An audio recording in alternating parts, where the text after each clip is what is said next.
Yara? Yeah. Don't open the door! See? Everything's okay. Hey, wanna play hide and clap?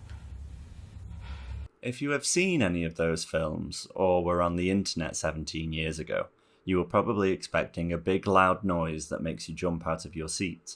This is just one of the many tools a filmmaker has at their disposal. Some issues we have are we all have different definitions of what makes a horror film.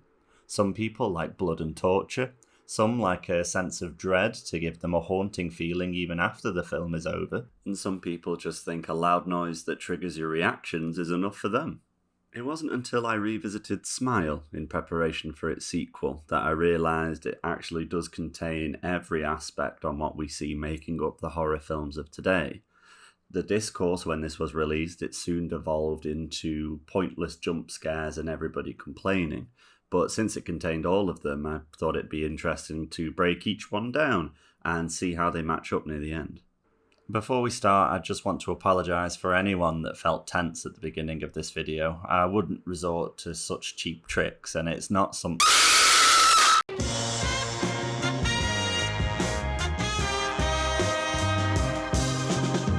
Everyone's favourite Redditor would be quick to tell you that the film is nothing but cheap jump scares throughout. So I think it's about time that we get a scoreboard up and running just to get the record straight.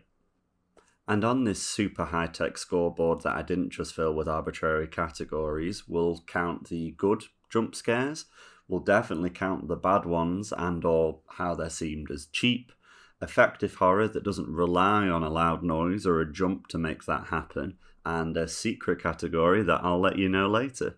Complimentary spoiler warning, as we are going to go through the entirety of the film. Unless you're a Paramount executive, we're not going to go through all of it. We're just going to pretend we're watching it, looking at some cinema clip art. See, there's my profile picture watching it. Oh, we can have a copyright and monetization symbol to show that it's not ours and we're not making money. Okay, I am going to play it on the screen, but please just let me post this footage. We open on a shot of a dead woman on a bed, and like all modern horror, the camera likes to do a bit of rotating. All in one shot, we pan across the room to see how much of a mess and in disrepair this household is. And not even 1 minute and 48 seconds into the film, we are greeted with this.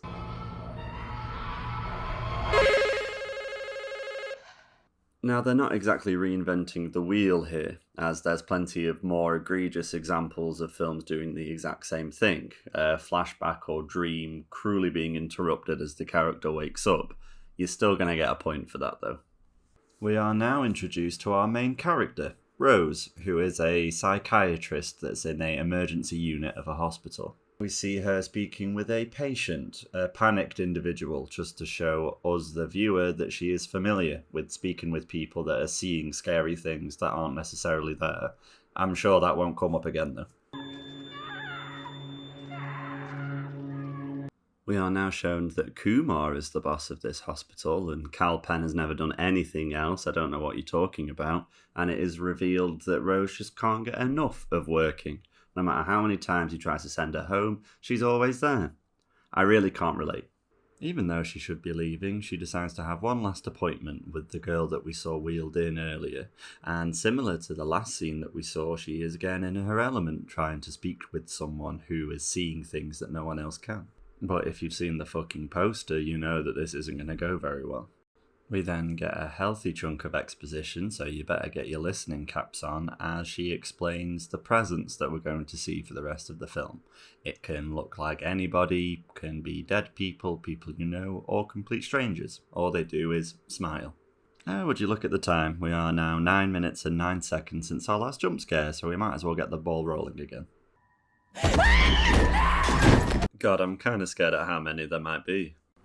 As her patient is writhing and screaming on the floor, Rose realises that she hasn't eaten and decides to order a pizza. Suddenly being aware of her lack of manners, the patient probably wants one as well, but the screaming has stopped. And we finally get to the point of why this film is called what it is.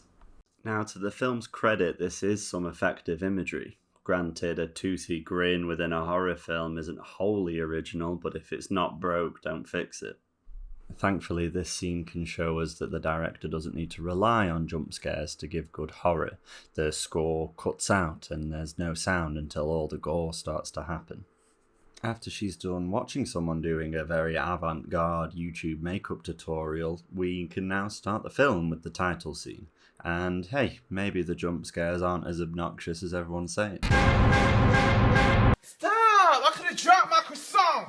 So we're through the intro now and the scoreboard is looking just a little one-sided, but hey, let's give it some time. After a quick police interview and the camera to do a bit more rotating, the understandably shocked Rose manages to go home and drown her sorrows away with a nice bit of Pinot Grigio. I'm shocked to say that the film actually shows us quite a lot of restraint. A slow camera pan may think that another loud noise is going to grace our ears. Instead, the camera settles on the horrifying memory that is imprinted into Rose's vision. So that's another point for good horror before A-Train comes and ruins it all. Rose. Whoa. One each, we'll keep it even. A quick catch up with the boyf and then it's off to an unforgettable luncheon with her sister, and they speak about why else you would become a doctor. Why become a doctor if you can't get disgustingly rich? So. The tensions are high, but this is all going to key in when we get later into the film, so let's just go home. Since it's been far too long since we've had a jump scare and we're getting a bit bored, I think it's time for an intermission, but not before we introduce a new type of jump scare just for a bit of variety.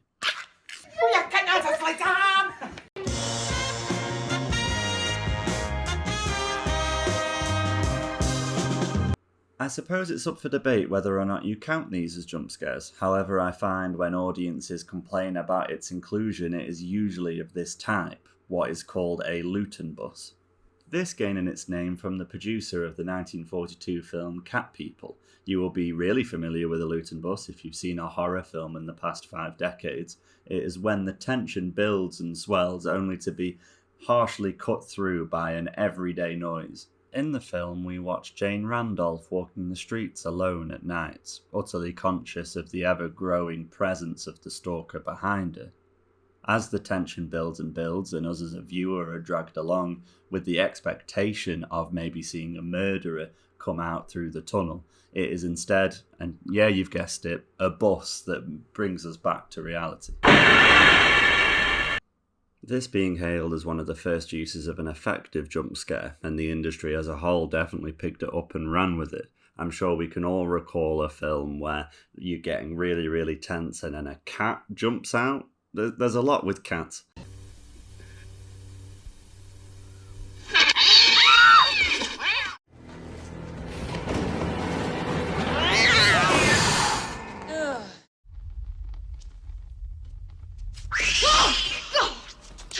I will say that Smile is seemingly aware of this trope. I can't say there are any really bad examples of a Luton bus. Instead, the film decides to focus more on its transitions, making a bit of audio slightly louder just to keep you a bit on edge. I haven't included these so far as I don't know to what extent I'm just being a bit jumpy, but with the can opening and an incredibly loud shower, I think we should add another section to the scoreboard, just for transparency. Since we already counted the first phone call being in the bad category, I'll reserve the Luton scoreboard just for these edit types. And I say first phone call because goddamn there's a lot of them.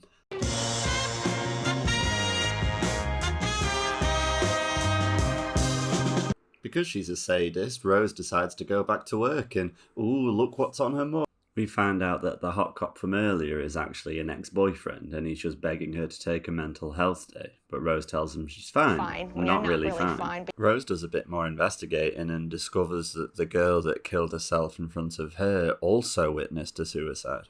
I'll give another point for no jumpy horror here as someone has just stood menacingly out in the distance. He's just standing there, menacingly! Don't put the scoreboard away too soon, as for whatever reason the film forgets jump scares exist and actually has 2 moments of horror that doesn't rely on a can opening. We see Rose walk past the patient's room that we saw earlier doing the signature smile. Seemingly unresponsive, the patient starts to say something incredibly subtle that Rose is about to die, and after calling for help, Rose soon realises that it was just a figment of her imagination. It's a little cringy, but hey, it's not a jump. Kumar then offers Rose the American policeman that's just killed someone treatment and offers her week off, fully paid, and girl, please take it. A quick rotating camera shot later, and also a stop off to buy her nephew a train, Rose is now back at home. Here we reach a pretty rough patch of the film, and I can only imagine that a lot of people's criticisms of the jump scares were fully realised in the next 10 minutes. While she's wrapping her nephew's birthday present, she decides to go to the fridge for a drink, and she ends up dropping a glass in the same manner in which we've already seen. With the alarm ringing in your ears and the previous establishment that the fiancé won't be home for a while, we find ourselves in a home invasion scenario, which is a good way to build tension. Weirdly enough, the front door is still locked and Rose manages to turn off the alarm, but upon the return we get a very slow zoom into the sliding door, which can really only mean one thing.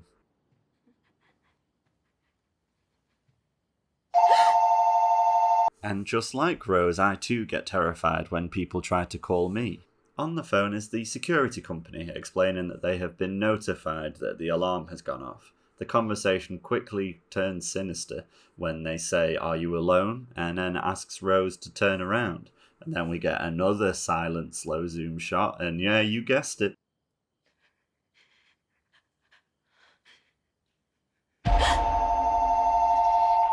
It was the phone again. She never really picked it up. So this time when she does it for real, she again is speaking with the security company, making me worried that I'm trapped in a never-ending loop. But this is the end of the segment.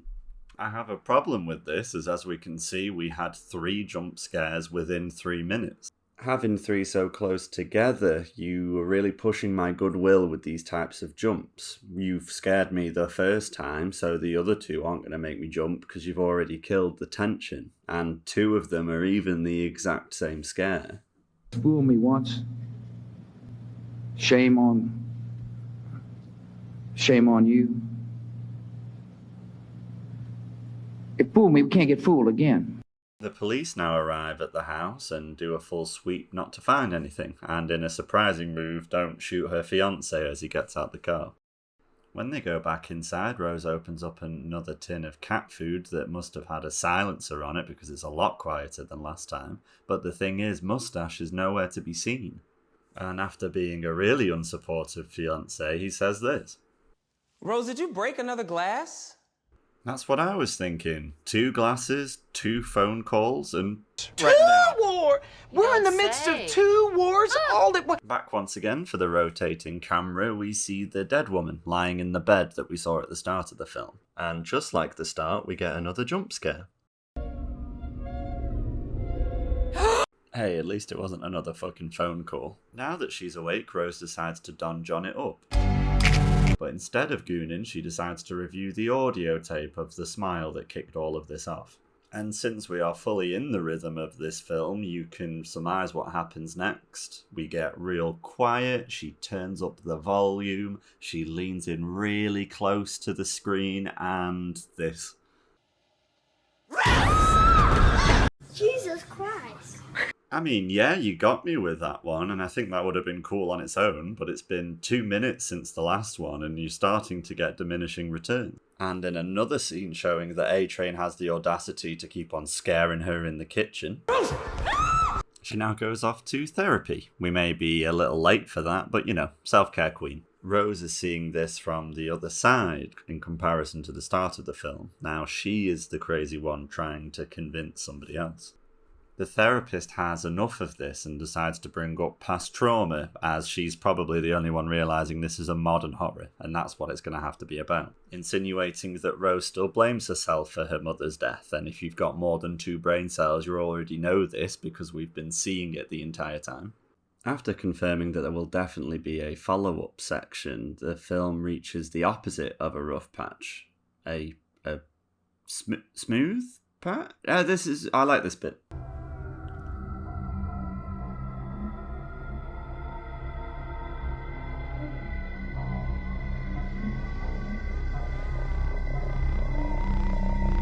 Fighting her very fast descent into insanity, she decides to go to her nephew's birthday party, which is quite possibly the worst thing you can do, but hey ho, I don't judge.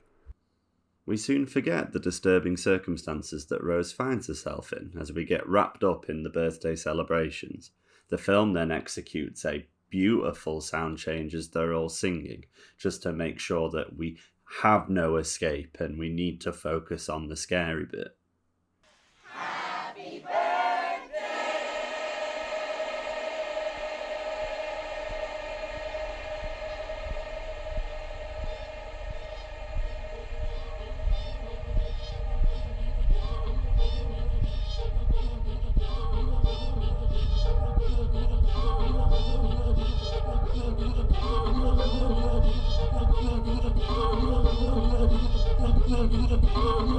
The little shit then opens his presents in a fashion I can only call "fuck you, you're never reusing this."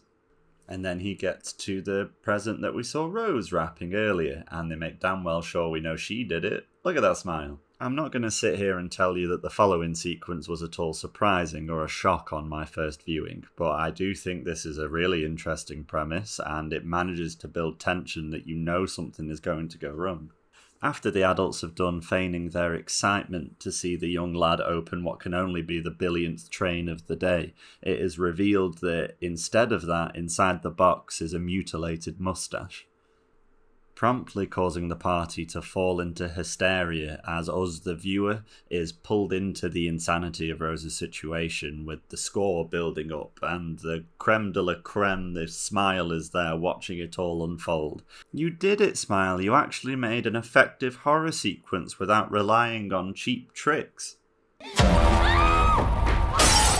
Oh, come on! I was starting to get creeped out. We had eerie imagery. It was so good that I was being very kind. Don't think I didn't realise the semi-jump scares of the map and the unwrapping.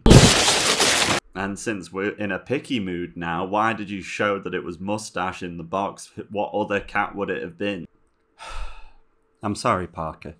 I'm not mad, I'm just disappointed. And I said I was going to be fair, so now we'll take a bit of an intermission. As much as I can sit here and clown on all the bad jump scares within its runtime, the film does use it in a very purposeful and meaningful way. The meaning can be in the short term, purely scene by scene. For example, the last one not only gives us a fairly cool shot of her covered in blood, but it is to drive the story forward and bring her to the hospital for the next part. In a much broader scope, the constant bombardment of loud noises and scares is purely personifying what the Smile Monster is. It is trying to make the victims go insane and be constantly on edge, so it gets us to empathise with Rose. You can definitely make the argument that they have been way overused up until this point so far, but I feel like with this meaning behind it, I can be a lot more lenient because it's not doing it just for the sake. Say what you will about the film as a whole, but it is miraculously consistent for a debut feature. It keeps its sense of tone and manages to hold its mark even through the entire runtime. Well, there's one wobble, but yeah, we'll get to that. Understandably disturbed, Rose sits in the hospital after her arms have been bandaged up, and since where she works, Kumar comes in to check on her, and once again she has to say that she's fine when she's not really fine. Fine. You're not really fine. Once A-Train gets the previously on my mental breakdown synopsis, it's time to go home. And after Rose thinks that she can rely on the person that she's decided to spend the rest of her life with, and he's done being an unsupportive piece of shit, and also me figuring out how come someone murdering a cat with a pair of scissors doesn't get you committed into an institution, I think it's fair to say that Rose is now crazy.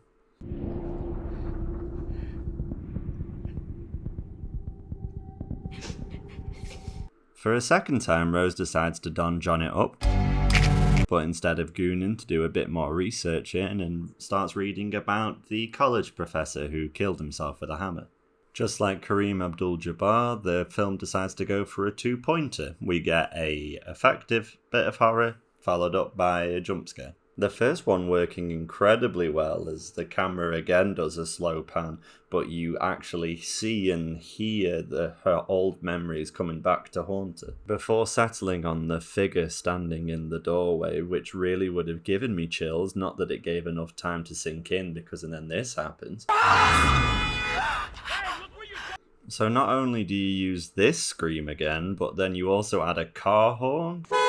Come on, man, just quit while you're ahead. Rose manages to track down the home address of the hammered professor, and his wife turns out to be Carla from Scrubs. She recounts Carlos's sudden descent into madness, and during this we actually get a pretty good jump scare which uses memories and PTSD to jolt you. We then quickly go back to a fairly common staple in horror films where drawings of the monster try to give you an eerie feeling. But hey, at least it was an adult doing it this time and not a child. Rose, for whatever reason, forgets that she's a human being and becomes the unsubtle I'm not a crazy person ever, and lets slip that she thinks it's all real and it is happening to her, which Carla, in her defense, does the only sane thing possible. Get the fuck out of my house! Do you see what you get when you mess with the warrior? Rose runs straight back to her hot cop to watch him Don John it up. In a questionable use of authority, he uses his police access to trace the link between all the suicide cases, and they then explain it again just in case you haven't been paying attention for the past hour. Through CCTV footage, we see one of the incidents unfolds. Now, it's not really scary, but I guess it is unnerving. A-Train then learns the hard way that a surprise therapy session never really goes as planned, forcing Rose to go seek out her sister, hoping that she will be more supportive, even though she wasn't at the meal at the start of the film, and now you've murdered a cat in front of a child, so bold move. Just in case you forgot, this film came out in 2022, so they have to speak about their trauma, how troubled their childhood was, you know, modern horror. And in a move everyone saw coming, they don't exactly see eye to eye and they have a falling out. But all of this is worth it, as I think this is the perfect example of the greatest jump scare this film has to offer.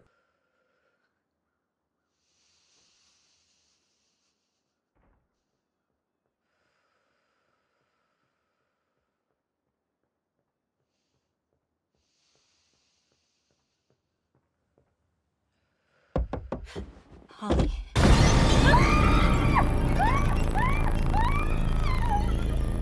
Hot on spicy meat. Yeah, boy. That's it.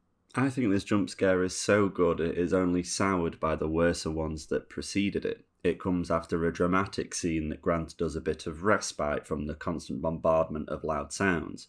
This one is not a phone call or a cat jumping out. Instead, it is actually something scary, and I was not expecting the head to fucking swing that way, so it really, really works. Paramount Pictures obviously felt the same because they decided to use this shot in the fucking trailer. You're telling me if I had ingested promo information before this, it would have ruined my favourite part of the film? God, I fucking hate trailers. It's the only scare in the film that feels painfully aware of the build-up that it's purposefully doing. So it knows it can't just go for a normal jump or a car horn, so it does something completely different. If only they had that candour with the rest of the film. I finally get to see myself perfectly represented on camera before Hot Cop interrupts and decides to tell them that there was one surviving victim and he is actually in prison. So, again with a gross use of power, manages to get an interview. The film doesn't waste its car scene on just a simple transition, instead letting us see Rose's character really comprehend the fact that she is on her 4th day and is likely going to die soon. Still not entirely sure how all of this was possible, but they are let into the prison even though Rose definitely doesn't look like a professional psychiatrist. This is where we find out how this man is still alive and managed to cheat the system, the solution being to murder someone so horribly in the eyes of another person, so it then jumps onto them instead. I know I've never been in this situation before, but I do think I'd be able to handle my poker face a little bit better because she completely drops the ball and reveals that it's her that has it all along. I can't kill someone!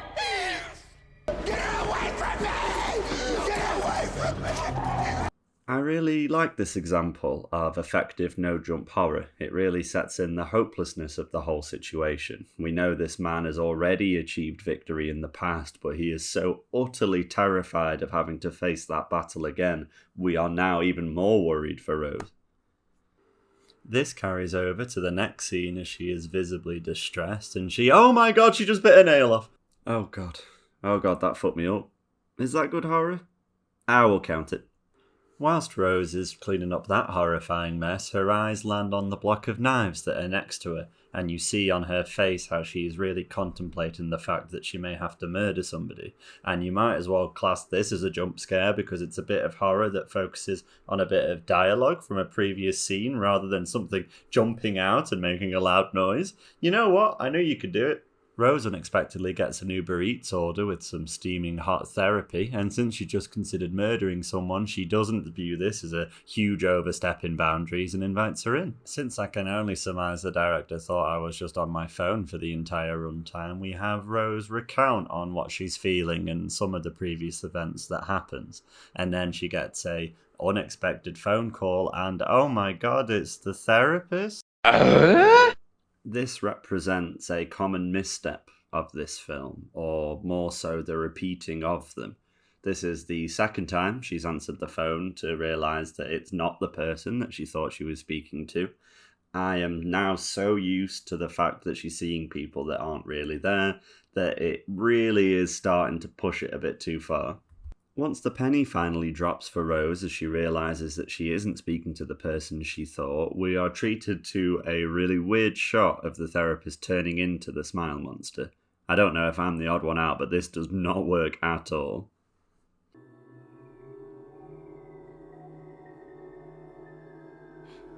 Even if I didn't think that transformation was a bit silly, I certainly do think the second time we see the therapist, as it just reminds me of It's Always Sunny when they're pooping on Frank and Charlie's bed.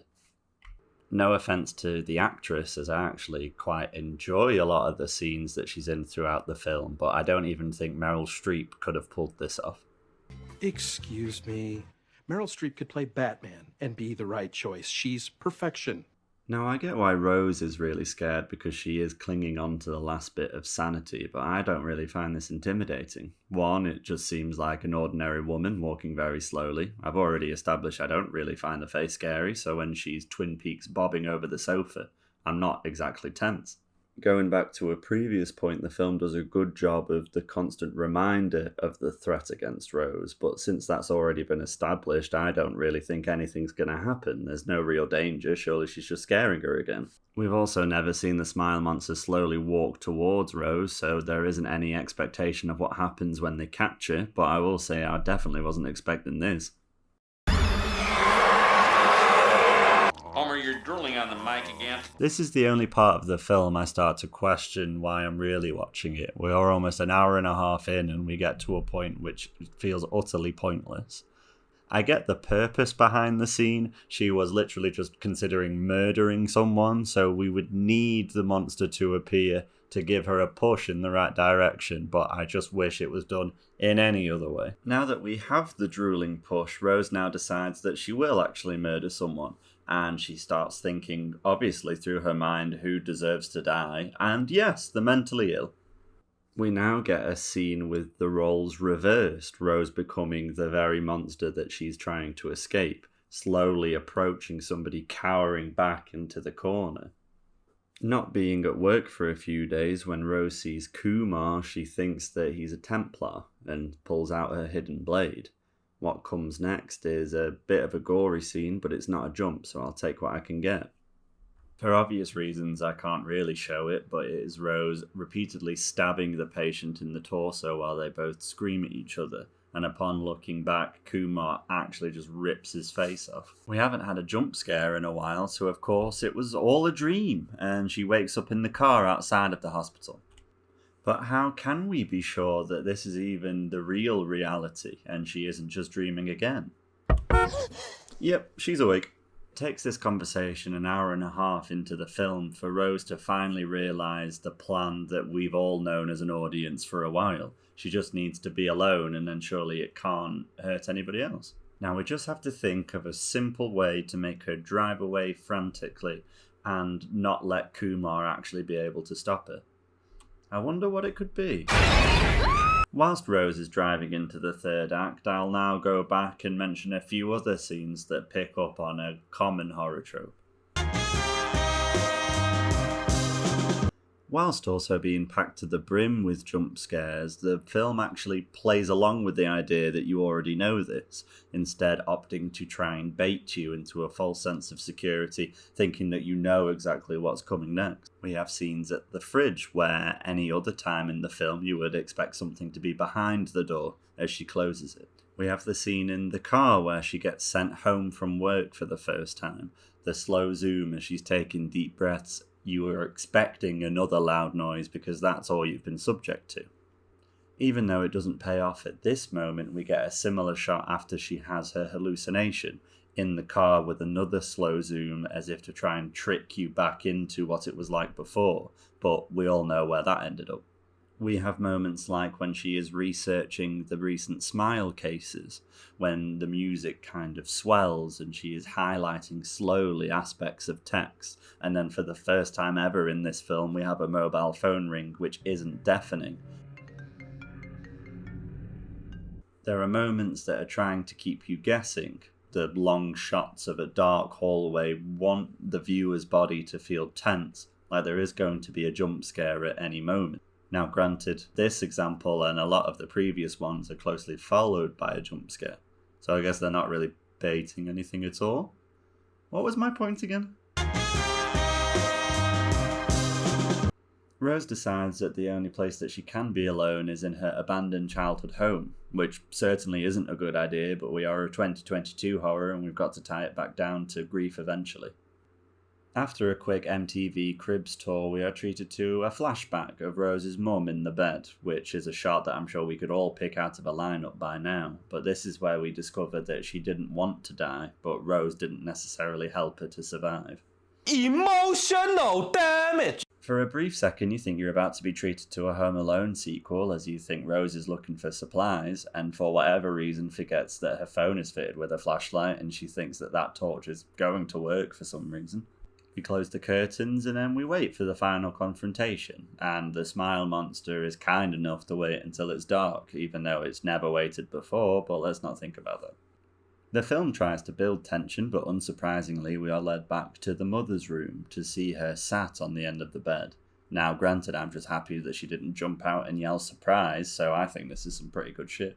Rose has a quick catch-up with her dead mum, and this is where we finish the drama aspect of the film. Rose finishes her arc, where she's overcome her grief and guilt. A brief moment of catharsis, but as you guessed it, she turns into the Smile. Unlike the therapist scene, this is certainly not goofy, as you see them slowly twitch and move towards the door, and then all of a sudden, nah bro, big hands. Now that's actually a good jump scare as it's followed up by some really cool monster stuff that I just wish we got here sooner. I just think this looks cool as hell. Now that the sense of dread has turned into something physical, we are actually confronted for the first time in the film with a tangible and real threat. And the way the lighting and editing works is you never quite get a good visual of the monster, so your mind is running with ideas. It is when the Smile briefly appears before we cut away as she runs. Now with the monster seemingly disappeared, we are subjected to probably the most painfully obvious jump scare of the film so far. We are focusing on the empty hallway, and then, oh you guessed it, she gets patted on the shoulder. To prove why this doesn't work, I would like to show a clip of a film that actually does it really well. We had the clap scene of The Conjuring playing at the start of this video. You are expecting something to come up from the bottom of the stairs, but instead hands come out behind her and do the clap. The reason why this works is the scene already establishes the space that everything is taking part in. When we see her get to the top of the stairs, us as a viewer already know that she is surrounded by walls and there's only one point of entrance, meaning that when the hands come out, our brains just shut down and panic. Whereas in Smile, we already had the MTV Cribs tour, so we know this scene is taking place in a big empty room, so it is quite feasible that someone would be behind it. I suppose transporting through a wall would be scary, but some of the things we've seen the monster do, I'm not that surprised. The poor jump scare aside, I really enjoy everything with the creature. I think its aesthetics fully pay off on everything that we've seen so far, and since Rose is a true Soulsborne player, she manages to one-hit the boss first time. After Rose is done contemplating how easy that whole debacle was, she runs back to the hot cop and starts pouring out her heart to again get some more of this drama aspect resolved. And then the colour scheme changes and oh my god, she's still dreaming? Now I'll give props to the film to even try and attempt this twist, but to be honest with you, this really doesn't work because the fake ending didn't feel like it resolved anything. Like maybe if they had the set piece lasting a bit longer, I might have believed it for a second. I'm happy to report that we're back to an actor that actually looks somewhat intimidating with the smile. I quite enjoy this segment as the atmosphere is quite thick and it uses its shot selection and colour grading to really represent that. And we actually have a really good jump scare as he breaks out into a sprint. Wait, that was also in the trailer? God damn it. And as she bolts out of the flat, we get a cool transition into the fact that, oh, she was in the house all along. It was such a good transition, it's almost like this next one. Now we're back to the part of the video where I try and overdo my praise because I can't fit this into the jump scare motif. There's a lot of things that I think the film does really well. You can certainly tell the year that it came out with as all the hot topics are here. We have depression, generational trauma, family guilt, and handling mental health. But it all feels cohesive and they never step on one another's toes. All of this aided by its seamlessly ease of building atmosphere throughout, largely helped by a really interesting score. As much as we can clown on a lot of the directing choices, it is actually shot very well and edited in a way that is easy to follow. No scene feels out of place, except this one. You can tell that Parker had a very clear vision into what he wanted the final project to look like, and that is evident on screen. It lends itself to replay value as there may be things that you haven't picked up before. There are multiple instances of smiles being either in the background or prominent in the shot that may only really feel important on a second viewing. You start to realise things of how the monster is getting into their heads, as from the very beginning Rose is hearing her mum shout and we only learn that at the very end of the film. The first victim also opens their mouth as they're writhing on the floor, just like we see at the end. We delve further into preying on guilt that this monster does as Carlos sees his dead brother and that is what's helping him go insane. Sure, this borrows heavily from better genre films, but I don't really care because I like Tarantino and Chazelle, so I just want to see some cool stuff. It does borrow these elements, but it does make it unique enough that it obviously captured a wide audience and can stand on its own. I think all these examples only prove the goodwill that the director will inevitably build up. I will certainly want to watch any other film that he may release, because I know at least its consistency over, I don't know, whatever this shit is. With these type of concept films, you do invite the audience to try and poke holes and provide strategies on how they would get out of it. Similar to It Follows, when a vast majority of the internet just said dig a big hole and fill it with cement, or The Slug trapped in a titanium ball and buried deep underground. Even while you're watching the film, you may find yourself asking the questions like, why don't they just lock themselves in a room where no one can get at them? Why don't you just look away and close your eyes when someone's killing themselves? Oh, I'm thinking way too much into it. Yeah, let's just finish it. So for some fucking reason, the hot cop decides to track Rose down, as if we hadn't just watched an hour and 50 minutes of people killing themselves and passing it on, so I guess he just wasn't watching. Why are you running? Why are you running? Now that Rose is back in the house and stood in a big empty room, I suppose we're going to be treated to another bait and switch jump scare and... Oh, film, you treat me. Hot Cop then proceeds to try and kick down the door, and then we go back into the house and, again, film? Back to more kicking and oh, you're really treating me now.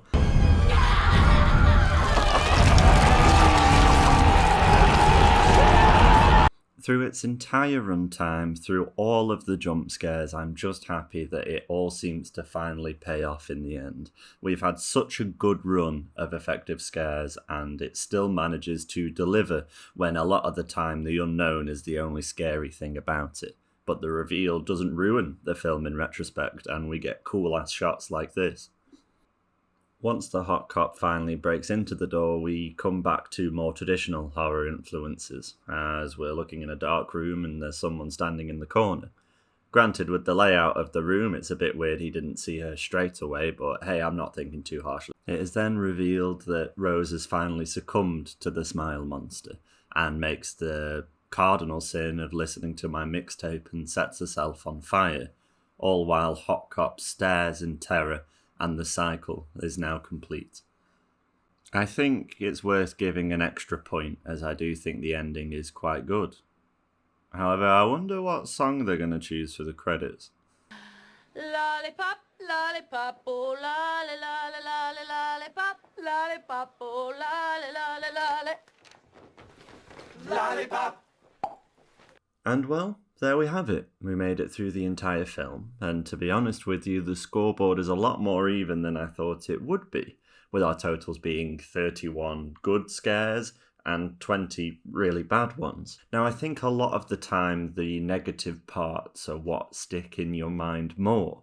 If you go on TripAdvisor, you're more likely to see negative reviews because a really positive experience isn't going to drive you to vent about it. But when we look at the timelines between the respective scares, it is the problem sections in the first half of the really bad jump scares that put a really sour taste in your mouth.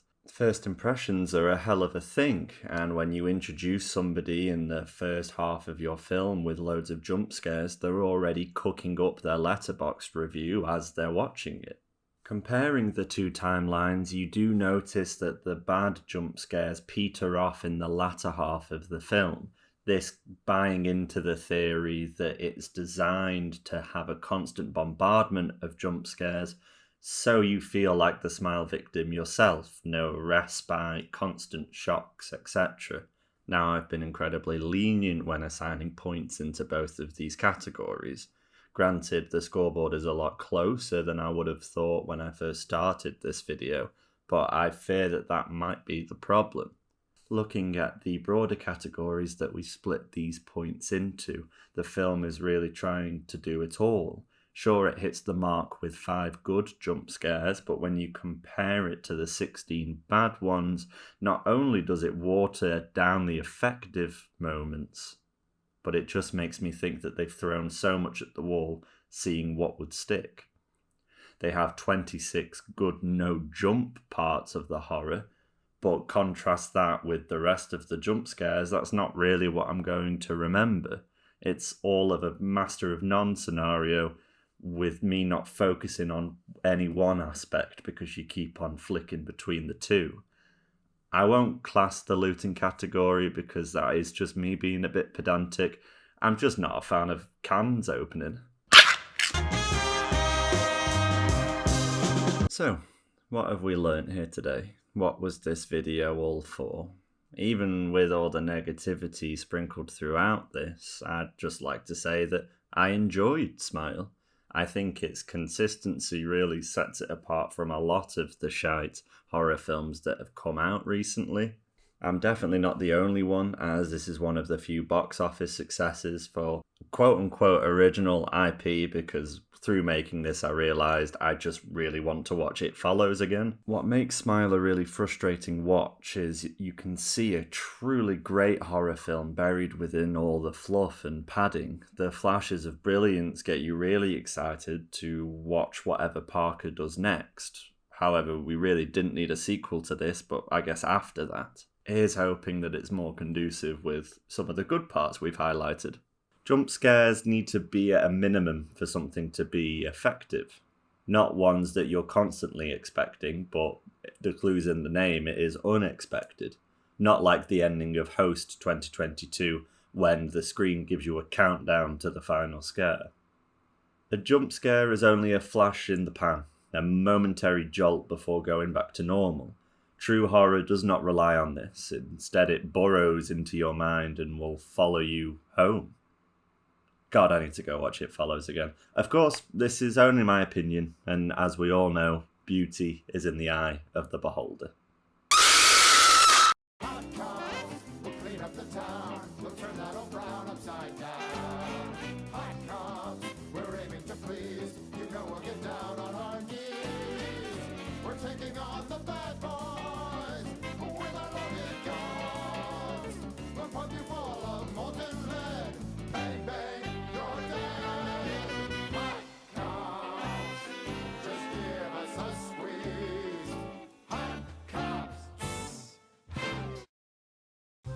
If you've made it to the end of this video and you're not a friend or family member, I'd just like to say thank you, and if you can please consider liking and subscribing. Maybe even leaving a comment down below to tell me what you thought of Smile, and I can tell you how you're wrong. On the screen now are multiple video sources I used for this video. There's a fair few YouTube videos to go through. There's a playlist below, so if you want to click through and give them a view. It's time for me to make like John Travolta and bolt.